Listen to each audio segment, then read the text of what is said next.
qui j'étais, donc on va gagner du temps. C'est parti.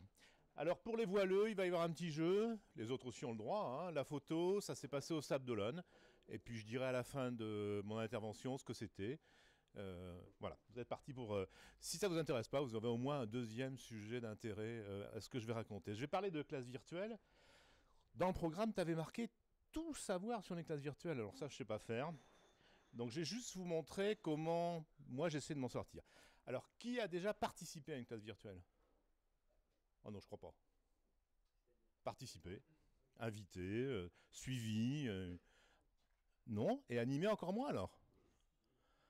Bon, alors on va faire comme si. On va faire comme si vous saviez ce que c'est, comment ça marche, etc. Ah lui, il n'a pas levé la main, mais il aurait dû. D'accord.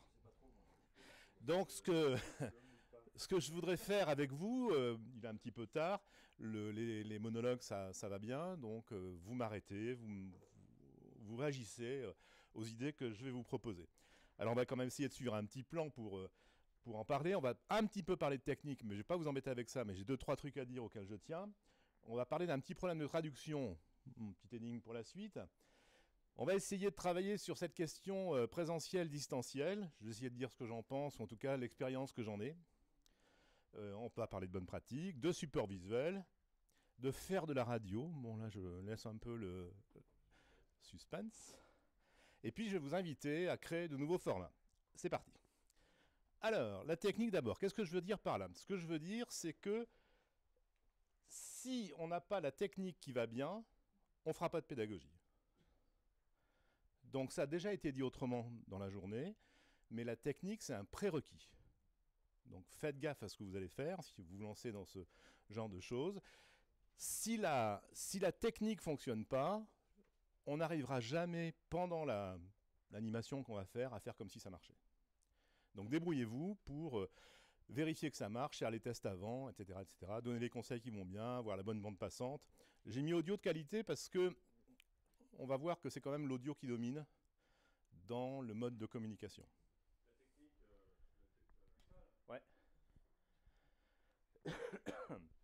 Mais quand même, ce que je veux dire par rapport à la technique, c'est que pour moi, l'outil importe peu. Alors on peut en parler, hein. Mais je me suis un peu engagé avec Christophe à ne pas parler d'Adobe, donc on ne va pas parler d'Adobe. Mais vous avez des outils comme Webex, comme Hangout, c'est gratuit, Skype, que vous connaissez peut-être. Toi, tu as toujours mis en place BBB? Oui, parce que le rouge adore ça. Bon, c'est une classe virtuelle gratuite aussi? Ah, ouais. Et oui, mais moi je m'en sers pas de ça. Ah, bah tu vois. Je me dis que t'as donné.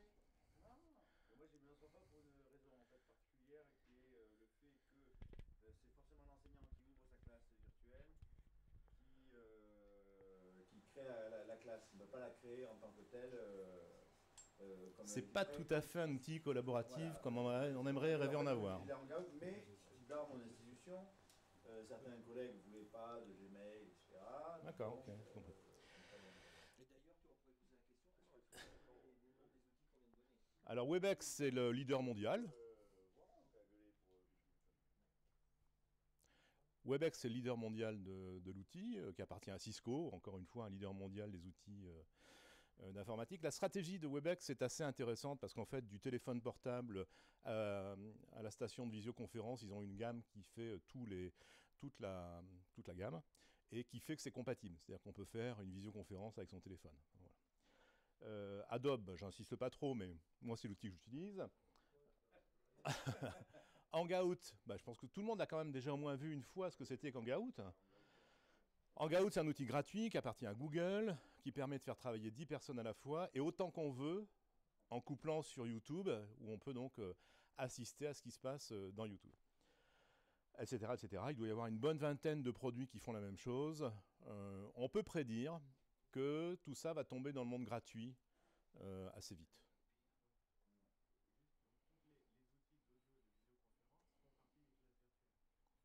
Alors ça, c'est une bonne question. Ça va être la question d'après. In English, Virtual Classroom. Donc on a un problème de traduction.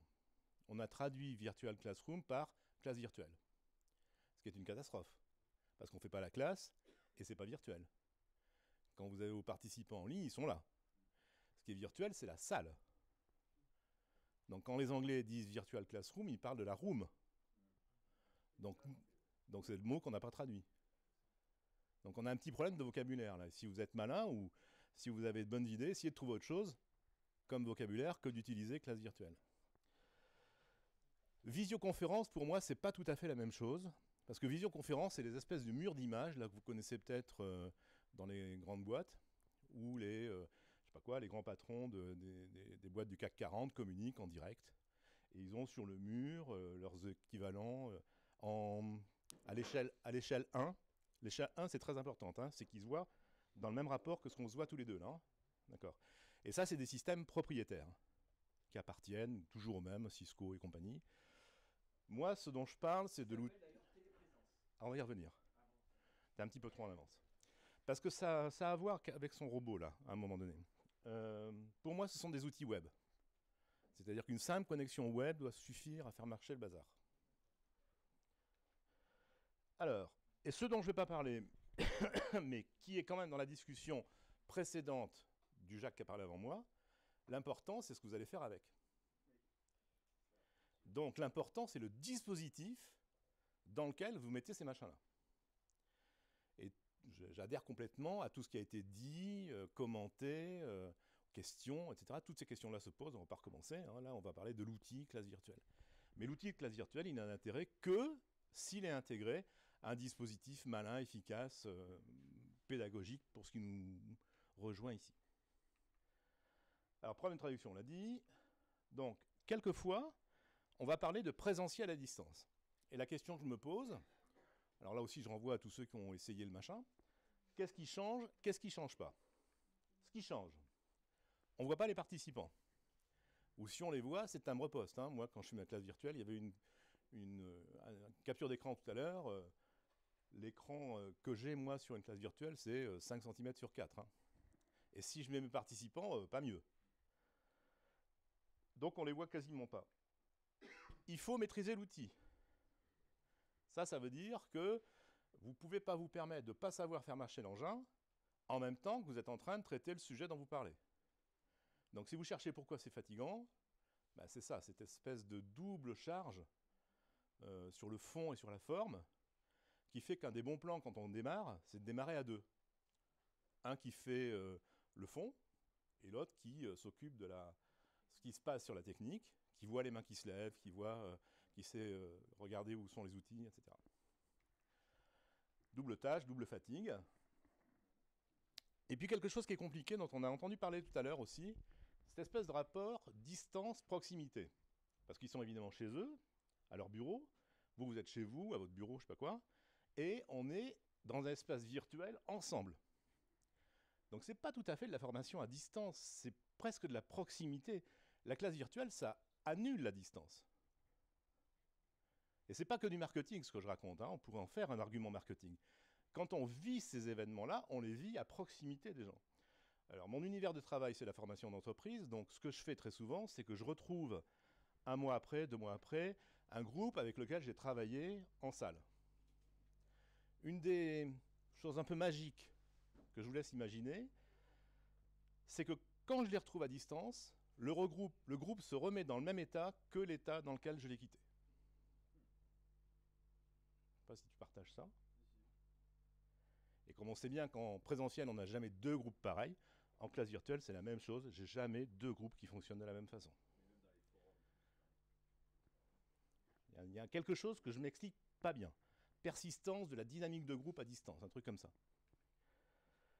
Évidemment, ça manque de feedback. C'est-à-dire, je ne sais pas, là je vous regarde, donc je vois si vous me suivez ou pas. Quand je suis en ligne, un peu compliqué. Alors il y a des outils pour le faire, et effectivement, on va devoir créer des outils de feedback. La communication est réduite, on va y revenir, et j'ai besoin d'un bon support.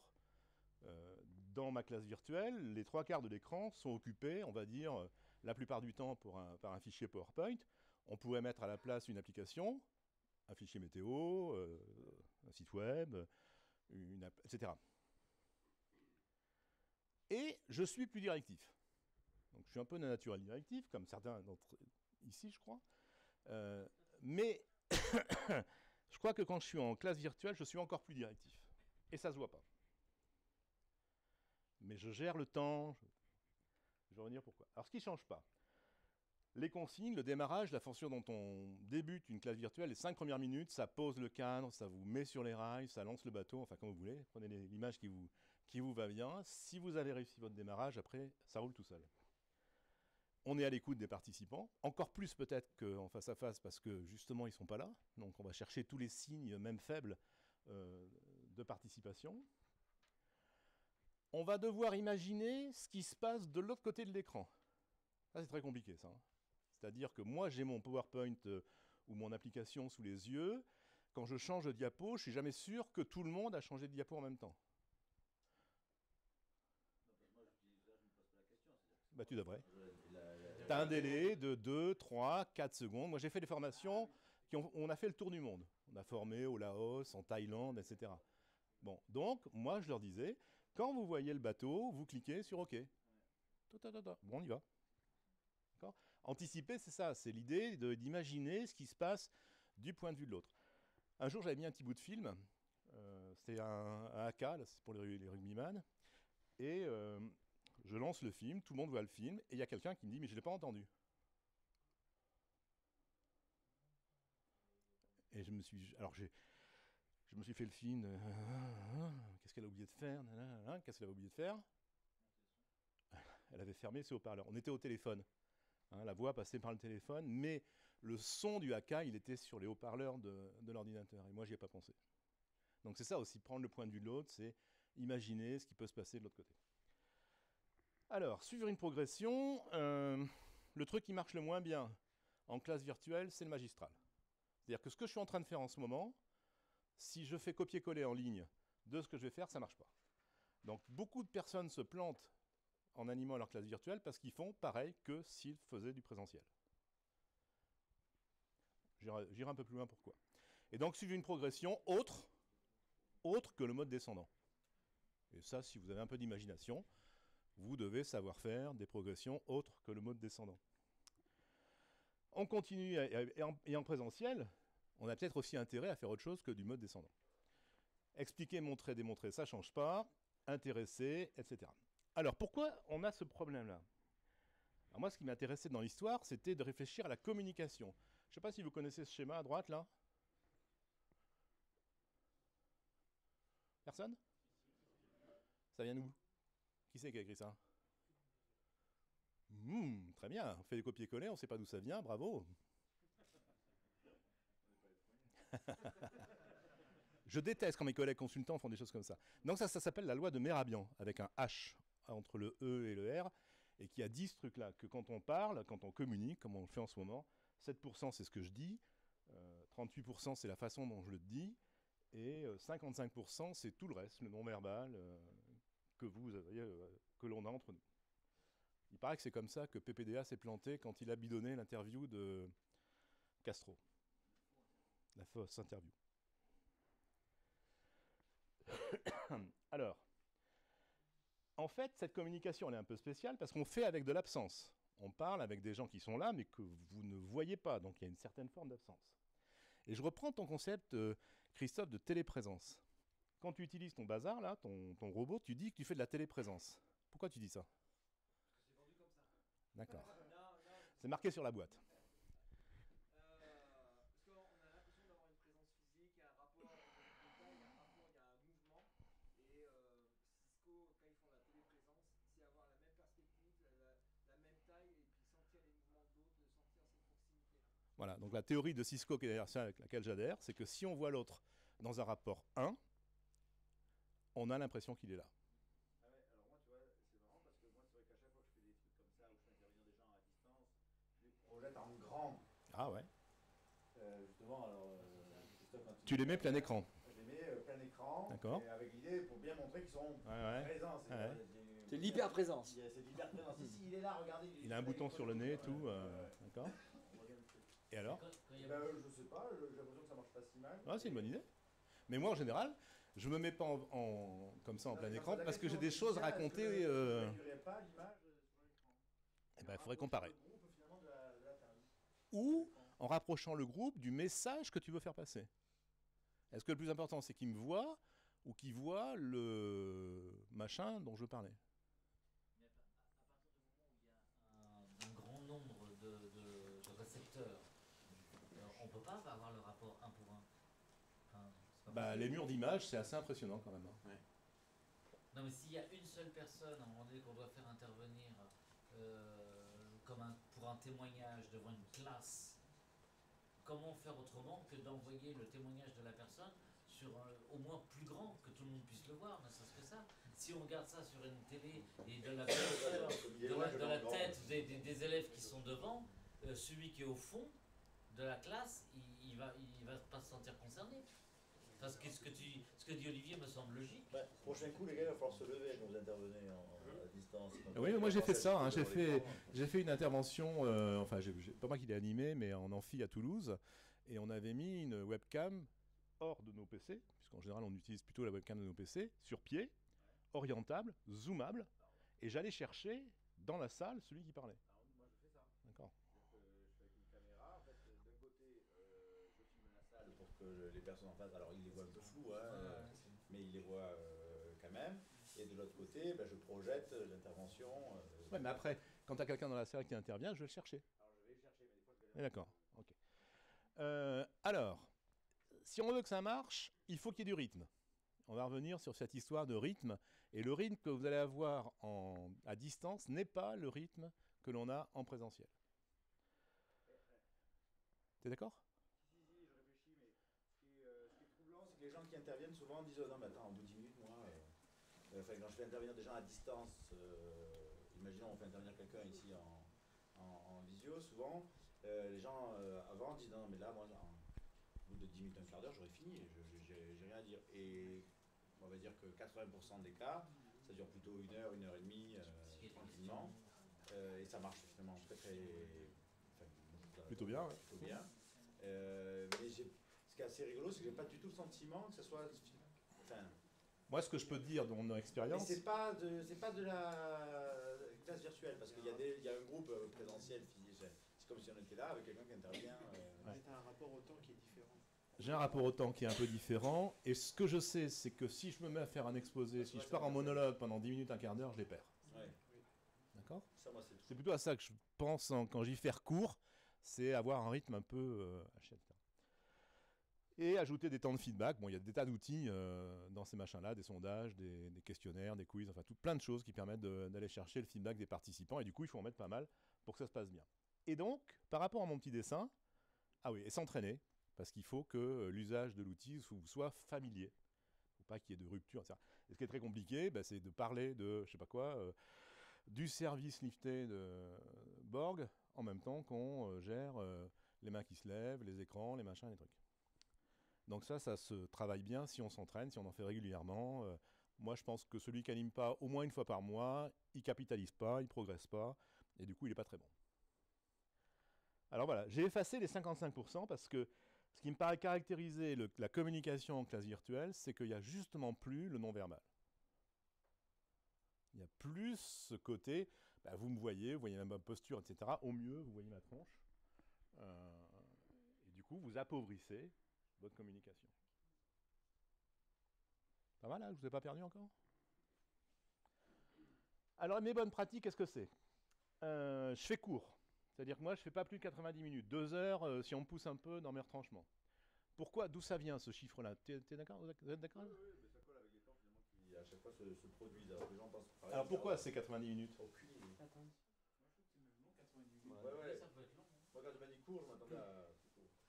Pour moi, 90 minutes, c'est un bon film. Hein, l'idée, c'est quand vous sortez de ce machin-là, si ça s'est bien passé, c'est un peu comme quand vous sortez du cinéma, vous avez vu un bon truc, vous n'avez pas vu l'heure et demie passer, quoi. Et quand je l'ai réussi, mes classes virtuelles, c'est à peu près ce que j'arrive à obtenir comme effet. Bien démarré, j'ai un peu déjà dit, je structure l'interface, je leur montre comment ça marche, et la règle de prise de parole, c'est qu'il n'y en a qu'un qui parle à la fois. Normalement, il y a des mains à se lever pour ça. Oui, alors là-dessus, tu vois, c'est là que je suis plus directif. Dire machin, tu te tais. Alors, le contenu, c'est un peu votre question. Enfin, j'ai entendu une histoire de contenu dans la question que vous avez posée. Alors, moi, qu'est-ce que je fais avec ça? Je fais du tutorat. Donc, c'est un peu du post-formation, c'est un peu de l'accompagnement, on pourrait dire. Je fais des retours d'expérience. Alors ça marche canon.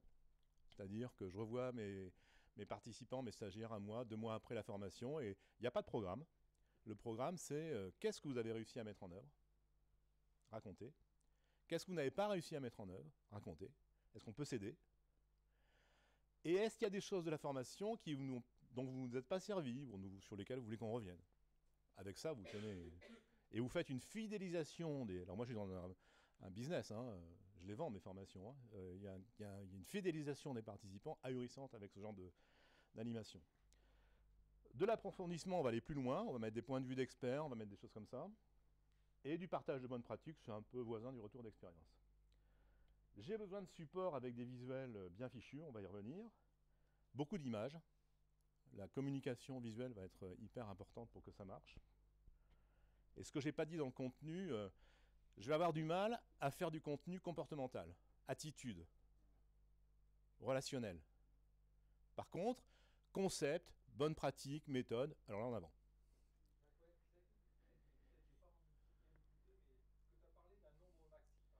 De participants?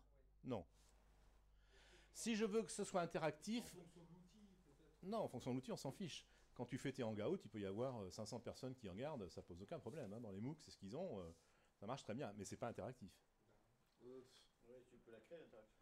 Oh, ça va pas loin quand même. Moi j'ai eu jusqu'à 350 participants, l'interaction on le fait via Twitter, et là on retourne sur les pourcentages, il y en a que 4-5 qui posent des questions.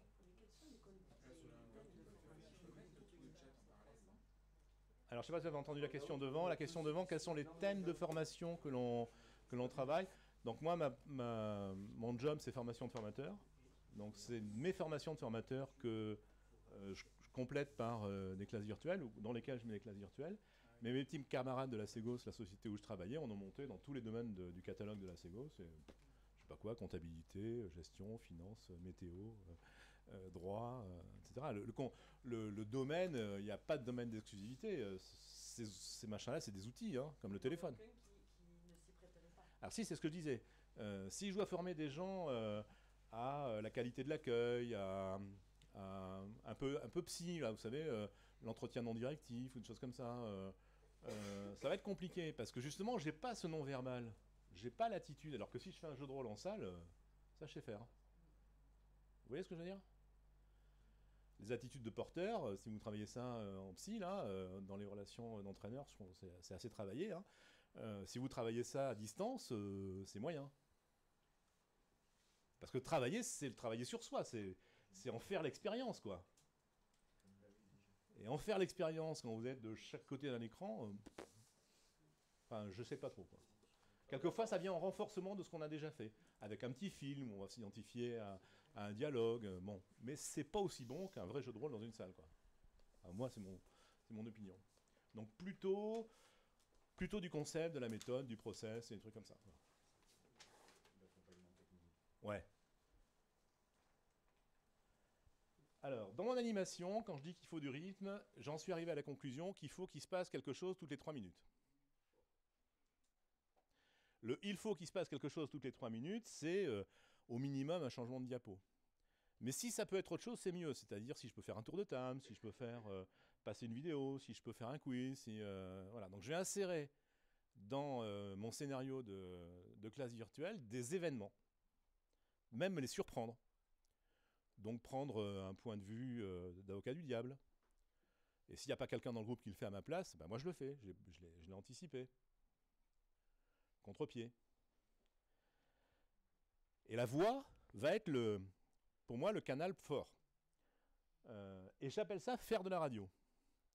J'appelle ça faire de la radio parce que mon image étant quand même relativement petite, je trouve que ce qui est le plus important quand je m'enregistre, parce que tous ces machins-là, ça peut s'enregistrer, hein, comme Christophe le fait là, mais alors juste en appuyant sur un bouton, hein, vous enregistrez ce qui se passe, vous pouvez capitaliser, il y a des boîtes qui font ça, hein, qui font des petits contenus e-learning comme ça, vite fait bien fait, en enregistrant des séquences qui ont été un peu scénarisées, ça marche très bien. Et quand je dis faire de la radio, c'est pas France Culture. C'est pas la conférence de machin qui cause pendant 1 heure à l'Académie française de je sais pas quoi. C'est la radio du matin. C'est la radio du journal que vous écoutez peut-être en vous levant. Et cette radio-là, elle marche avec des chroniques. Le sport, la politique étrangère, la météo, je sais pas quoi. Et les chroniques, elles durent 3 minutes. Donc pour moi, c'est de là d'où vient mon rythme de il faut qu'il se passe quelque chose tous les 3 minutes, c'est qu'il faut qu'on arrive à un rythme de travail qui intéresse les gens, qui fonctionne à ce rythme-là. La gestion des incidents, ce que j'appelle la zénitude, en référence à notre voisine du Poitou, c'est qu'en fait, même s'il se passe un incident, il faut que ça se passe bien. Donc c'est pas grave, tout va bien, et on n'est pas désarçonné. Alors un peu d'humour et de dérision, ça fait pas de mal. Bon, puis on va conclure sur une liaison, parce que souvent ces classes virtuelles, c'est pas une classe virtuelle, ce sont des classes virtuelles qui vont s'enchaîner. Et en fait, alors ça n'a pas été dit ça encore sur les questions de formation en ligne comme ça. Le problème des formations en ligne, c'est qu'on les morcelle. On fait des petits bouts, des séquences. Et le problème, c'est que... Alors, je vais raconter une anecdote pour dire un peu mieux ce que je pense. On avait animé un centre de ressources dans un hôtel, au Ritz, sur le prétexte que les salariés de l'hôtel avaient du temps, des coupures dans la journée, ils avaient du temps pour se former. Bon. Et donc, dans une des pièces, on avait installé des ordinateurs, ils venaient se former quand ils voulaient, comme ils voulaient, et puis il y avait quelqu'un qui était là, qui assurait la continuité, l'accès au truc. Bon. On appelle ça, nous, centre de ressources. Un jour, il y a un Gus qui vient, un peu tranche de premier de la classe, et il fait une leçon dans Excel des tableaux croisés. Bon. Il sort de là, il dit « Bien, hein, on fait les tableaux croisés, je vois vraiment, c'est intéressant, je suis allé jusqu'au bout, ça, mais je vois pas à quoi ça sert. »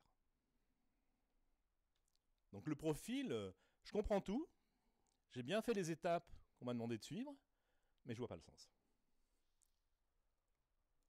Et je pense qu'on a ce risque-là, nous, dans la façon dont on morcelle nos formations, d'avoir des petits bouts de trucs qui vont bien, mais est-ce qu'on pense à donner le sens? Est-ce que quand je donne rendez-vous, quand je reprends, je fais le lien avec ce que j'ai fait avant? Est-ce que je donne de la continuité? Est-ce que je remets en perspective le travail que je fais? Nous, c'est difficile, hein, parce qu'en général, on connaît bien les sujets sur lesquels on travaille, et ça nous paraît évident.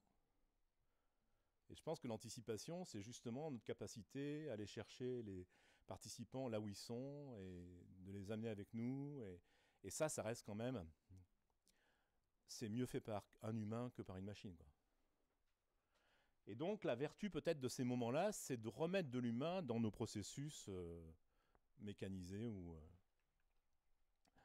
Quand je pense au support visuel, je pense à notre grand ami Patrice Thirier, qui a fait cette chaîne que je trouve extraordinaire, Anatomie 3D, gratuite sur YouTube. Donc tes petits camarades de ton équipe font les dessins, j'imagine, et c'est très bien fait. Donc là, j'ai repris le bassin, parce que le jour où il m'a parlé du bassin, voilà, le bassin est une bassine. C'est-à-dire qu'il ne se contente pas de faire un joli dessin, il a aussi le slogan qui va bien, pour qu'on se rappelle jusqu'à la fin de nos jours que le bassin est une bassine, le pied est un pont, etc. etc. C'est quelqu'un qui est brillant dans sa capacité à scénariser les contenus de formation, même si c'est de l'anatomie, et que ça a bien fait gonfler les étudiants quand ils devaient apprendre ça par cœur. Ah, c'est beaucoup plus que du mnémotechnique. Ça tourne, ça passe dans tous les sens. La première fois que je vois Christophe, il me fait une démonstration de comment on détourne la Wii, la télécommande Nintendo, pour donner à un étudiant, bah tiens, prends la zapette, montre-moi la vertèbre poète-poète, fais-la tourner, ou l'hypophyse, machin. Et j'avais trouvé ça génial. Et bien lui, c'est pareil en ligne. D'accord ? Et la manette, il l'utilise en amphi, bien sûr. Et il continue à découper les bassines, je pense. Les corbeilles à papier souffrent. Ah non ?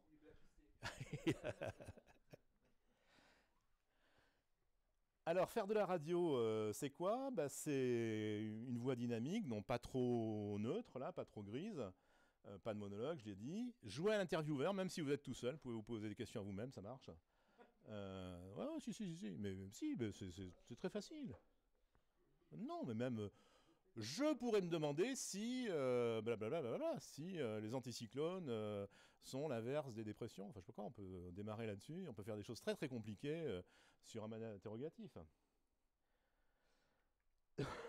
Faire des tours de table, raconter des histoires, raconter des anecdotes, ça les gens ils aiment bien.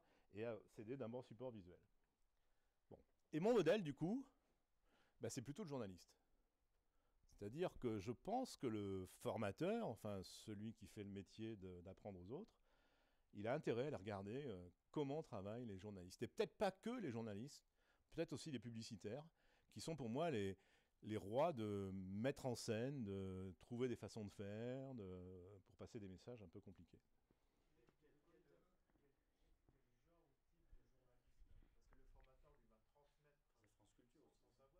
Je vais donner un exemple, tu vas comprendre tout de suite. Un jour, je veux Crédit Agricole, il faut monter une formation sur la sécurité informatique, le pied. D'accord ? Et nous, on dit, on va en faire en classe virtuelle parce que c'est intéressant. Donc, on doit faire une classe virtuelle qui est un peu le modèle de ce qu'il fallait faire. Toujours sur le sujet sécurité informatique. Qu'est-ce qu'on a fait pour démarrer la classe virtuelle, après la séquence de démarrage dont j'ai parlé ? Quel est le recordman du monde de l'arnaque à la carte bleue ? Non. De l'arnaque à la carte bleue. Eh ben, il s'appelle Manuel Ramirez Sanchez. On avait sa fiche Wikipédia qu'on a affichée. Il a piqué 100 millions de dollars au groupe Visa. Et évidemment, la question, c'est comment il a fait. Est-ce que c'est possible le Crédit Agricole ? Et en avant, c'était parti. C'est ça que je veux dire quand je dis mon Ramirez Sanchez, il ne sert à rien dans l'histoire. Il n'a aucune valeur sur le fond. Il apporte rien du tout. Sauf que quand j'ai raconté la question qui est le recordman du monde de l'arnaque à la carte bleue, tung, je pense que vos oreilles sont tous ouverts. C'est ça qu'on cherche. Et c'est là que je dis que le journaliste, il a du talent parce qu'il fait une accroche, etc., etc. D'accord ? Et ça, on ne sait pas le faire, nous. Bon, on ne sait pas le faire. Ou alors on est très doué. Michel Serres, il le fait. Il y a une vidéo que tu as tournée à Felletin, je crois. Il raconte Petite Poussette. Comment il démarre la présentation de Petite Poussette ? Les 3 premières phrases qu'il fait. Tu te rappelles pas ? Moi, je trouve que c'est un exemple incroyable. Il dit, vous rencontrez Petite Poussette, eh bien, la première chose que vous allez lui demander, c'est ses papiers. Et il va raconter qu'il a été arrêté par la police, etc., etc., etc. Ça sert à rien, son histoire. Et il m'ennuierait, lui. Ben, c'est ça qu'on cherche. On cherche à ce que les participants soient détendus, soient intéressés par le truc, font de l'ancrage. Ça, c'est un mot qu'on connaît en pédagogie. Hein. Ça sert à faire de l'ancrage pédagogique, ça aide. Alors, le journaliste, le publicitaire, le cinéaste, peut-être. Hein, il y a certainement des choses qui sont faites en cinéma. Moi, je rappelle toujours de la pub de Vinci, où, en image de synthèse, ils ont fait le viaduc de Millau. Ils ont fait une pyramide de... Il y a juste une musique, il n'y a pas un mot. Et cette vidéo-là, vous la regardez 30 secondes, vous avez compris toute la valeur ajoutée de Vinci. Hein. Même si on n'est pas forcément des pros du bâtiment. Alors, je vous invite au changement. Je vous invite dans vos formations donc à sortir des modèles descendants, à raconter des histoires, à faire des dialogues, même avec PowerPoint, on peut faire des espèces de BD. Il y a même aujourd'hui des sites qui font ça très bien. On va parler de quoi ? Toon, un truc avec... Powtoon. Donc avec Powtoon, c'est gratuit. P-O-W, c'est ça ? Ah, peut-être. Et ceux qui ne sont pas sur Twitter, qu'est-ce que vous attendez ? Parce que sur Twitter, hein, ça envoie là. Quand je dis partir d'exemples réussis ou ratés, si je prends l'exemple de la voile, c'est bien plus intéressant de raconter l'histoire d'un bateau qui s'est échoué sur la Nouche en ratant son calcul de marée à l'entrée du port des Sables que de vous expliquer la règle des 12e pour calculer un cours de marée, quoi. T'es d'accord ?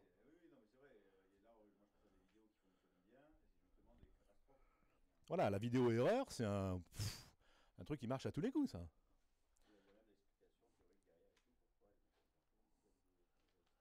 Voilà, les autres trucs, je vous ai dit, interroger, s'interroger, animer à deux. Animer à deux, je pense que c'est clair. Hein, il y en a un qui fait le rôle de l'intervieweur, l'autre qui est sur le fond, etc. Et cette invitation au changement, elle peut peut-être se conclure par des choses comme ça, la création de nouveaux formats pédagogiques.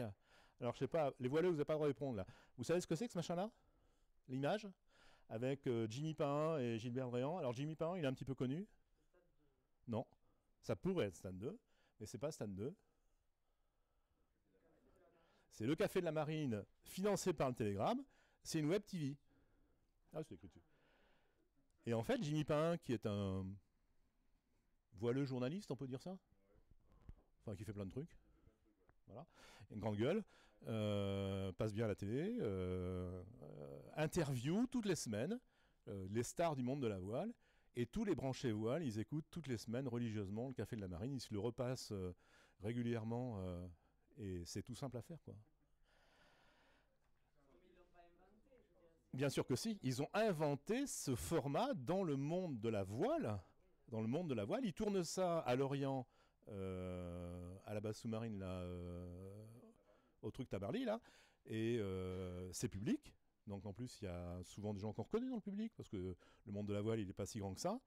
Et ils ont fait quelque chose comme ça. Donc moi, je vous invite à inventer des cafés de la marine dans vos métiers, enfin dans vos domaines. Mais non, justement. Non, justement. Ah mais non, mais eux là c'est des pros, je sais pas quel est le budget du Télégramme pour faire ça. Moi mon budget classe virtuelle par an c'est combien? Mon budget à moi Jacques Fayet classe virtuelle c'est combien? Ceux qui aiment les sous là.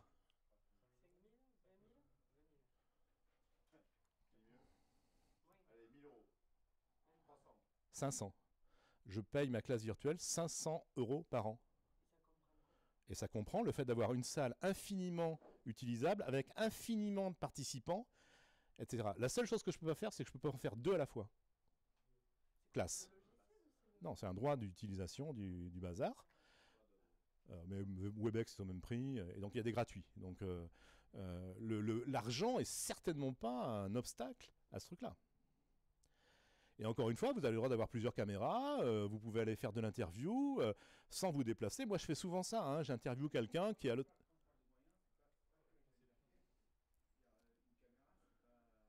Ma caméra qui zoome et qui va chercher la salle, 250 €. Non, oui, enfin un truc comme ça, ouais. Un truc comme ça. Non, c'est pas un truc de famille, c'est d'une qualité professionnelle ces engins-là aujourd'hui. Non, prenez pas l'argent comme... Enfin moi je crois pas, hein. Je sais pas ce que t'en penses Christophe, mais pour moi l'argent est certainement pas le critère qu'il faut utiliser sur ces outils-là. Quand je fais des causeries avec Marcel, qu'on se trouve, on met l'iPhone comme ça, on parle un quart d'heure, et puis je mets dans première et c'est fini. Ça m'a pris 5 minutes. Ça c'est FaceTime. Mais FaceTime c'est que du tête-à-tête.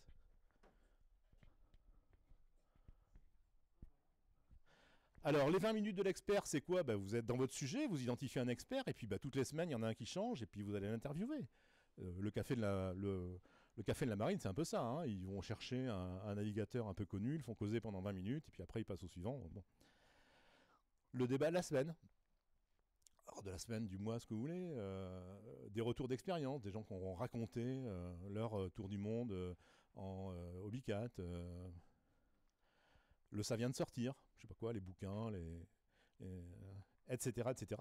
Et donc on a les moyens de faire, alors peut-être pas la qualité que vos clients attendent, mais quelque chose qui serait presque de la web TV, quoi.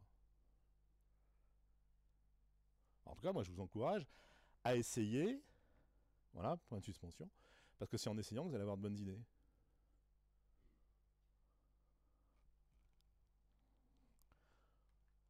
Alors c'était où? C'est quoi? Ouais, c'est ici. Non, ah non, c'est des Figaro, absolument. Alors Figaro. Figaro, Sam Delon.